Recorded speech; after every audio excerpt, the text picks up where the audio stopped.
isang direktiba mula kay Senate President Francis Chis Escudero na magtayo ng Administrative Support Group para sa impeachment court na maglilitis kay Vice President Sara Duterte. Ang nakatakda sa proseso at ang paglitis ay maaaring matapos sa katapusan ng Hunyo ayon sa dalawang House prosecutors. Gayunpaman, nawalan daw ng pag-asa si Escudero na simulan ang tamang paglilitis bago ang June 30 dahil kasama sa kanyang timetable ang paghihintay sa mga resulta ng midterm poll sa Mayo, ang pagkunumpa ng mga halal na senador noong Hulyo at ang paglalahad ng ebidensya laban kay VP Sara Duterte sa July 30. Sinabi ni Manila Representative Joel Chua noong Huwebes na pinasisimulan ng Special Order Number 2025-014 ni Escudero ang proseso ng paglilitis sa Senado. Dahil dito, maaaring magkaroon ng mga pagkaantala ang paglilitis at posibleng papatak na ito ng buwan ng Hulyo o Agosto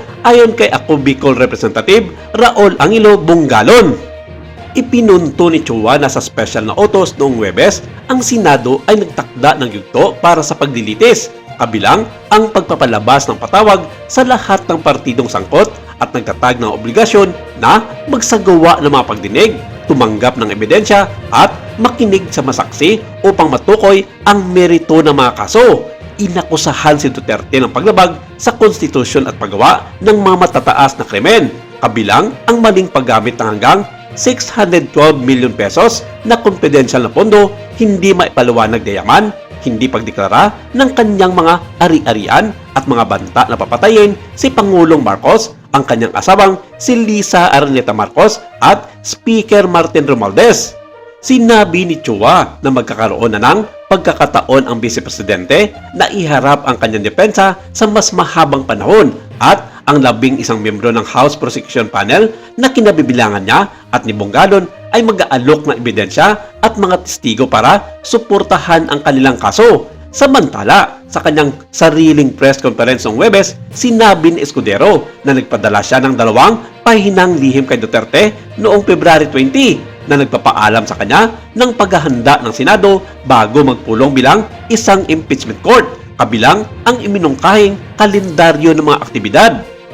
Gayunpaman, nilinaw ni Escudero na ang iminungkahing schedule ay hindi ibinato at kailangang aprubahan sa plenaryo ng mga senador na pinatawag bilang mga huwes sa paglilitis alinsunod sa mga panuntunan ng impeachment ng Senado. At hiniling nito na tanggapin na ng kanyang mga kasamahan sa Senado na mas maigi na ipagpaliban na lamang ito sa Hunyo o sa Hulyo para magkaroon ng pagkakataon ang bawat kampo na maganda ng kaukulang oras para dito. Pero taliwas ito sa maniging komento ng mga nakararaming Pilipino na sadyang pinapahaba ni Escudero ang panahon para sa paglilitis kay VP Sara, gayong nakasaad naman ito sa rules of impeachment ng may mga matataas na posisyon sa gobyerno na ilitis agad ito kung aprobado at tinanggap na ng Kongreso ang pinal na reklamo laban sa akusado.